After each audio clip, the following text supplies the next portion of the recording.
Last வீடியோவில் வந்து நம்ம ராயல் என்ஃபீல்ட் பைக்கோட இன்ஜின் ஏதோ ப்ராப்ளம், இன்ஜின் சிம்பிள் தெரிஞ்சிட்டே இருக்குது டிஜிட்டலில் என்ன அப்படிங்கிற மாதிரி ஒரு வீடியோ போட்டிருந்தோம். நிறைய பேர் பார்த்துருந்தீங்க, லைக் பண்ணியிருந்தீங்க, உங்கள் கமெண்ட்டே தெரிஞ்சுருந்தீங்க.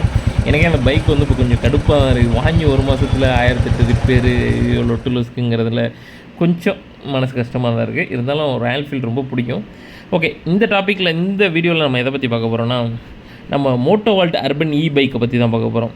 இந்த பைக்கில் என்னங்க ஸ்பெஷாலிட்டி அப்படின்னு பார்க்குறீங்களா? இந்த பைக்கை வந்து நம்ம ஸ்பெசிஃபிக்காக எதுக்கு பயன்படுத்தணும்னா, சும்மா வில்லேஜில் வந்து ஊருக்குள்ளேயே ஓட்டிட்டு சில பேர் இருப்பாங்கல்ல, தோப்புக்கு போகிறது, வயக்காடுக்கு போகிறது, இந்த மாதிரி உள்ளவங்களுக்கு வேணால் யூஸ் ஆகுமே தவிர, சிட்டியில் சும்மா ஆஃபீஸ் பக்கத்தில் போய்ட்டு வரவங்களுக்கு இதுக்கு மாதிரி யூஸ் ஆகும். இந்த பைக்கோட ஸ்பெஷாலிட்டி என்ன அப்படிங்கிறத பார்த்துடலாம்.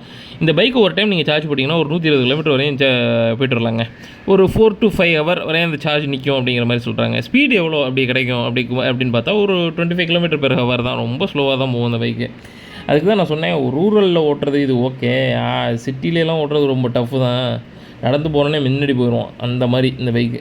ஓகே, அதுக்கப்புறம் வந்து இந்த பைக்கோட மோட்டர் கெப்பாசிட்டி எப்படின்னா, ஒரு 36 வால்டேஜ், ஒரு 250 வாட் பிஎல்டிசி ஹப்புன்னு போட்டிருக்காங்க. ஹப்புனா அது வந்து இந்த மாதிரி செயின் கியர் டைப்லாம் இருக்காதுன்னு நினைக்கிறேன். அதான் ஹப்பு டைப்பு, இது ஒரு நியூ டைப்பு அப்படிங்கிற மாதிரி தான் வரும்.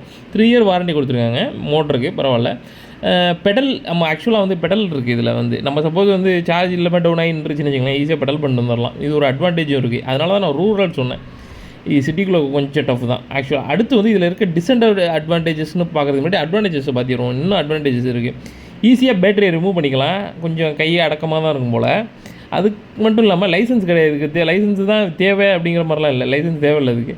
அதுக்கப்புறம் ஆர்டிஓ அந்த லொட்டு லொஸ்க்கே கிடையாது இதுக்கு. அது ஒரு நல்ல அட்வான்டேஜ். என்ன டிஸ்அட்வான்டேஜ்னால், ஸ்பேர்ஸ் வந்து ரூரல் ஏரியாவில் கிடைக்காது.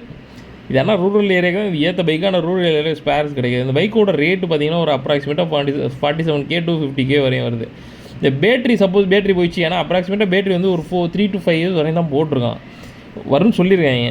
சப்போஸ் வந்து பேட்டரி மாத்திரம் இருந்தாலும் ஒரு 12,000 ஒரு 18,000 வரையும் வரும் அப்படிங்கிற மாதிரி சொல்லியிருக்காங்க.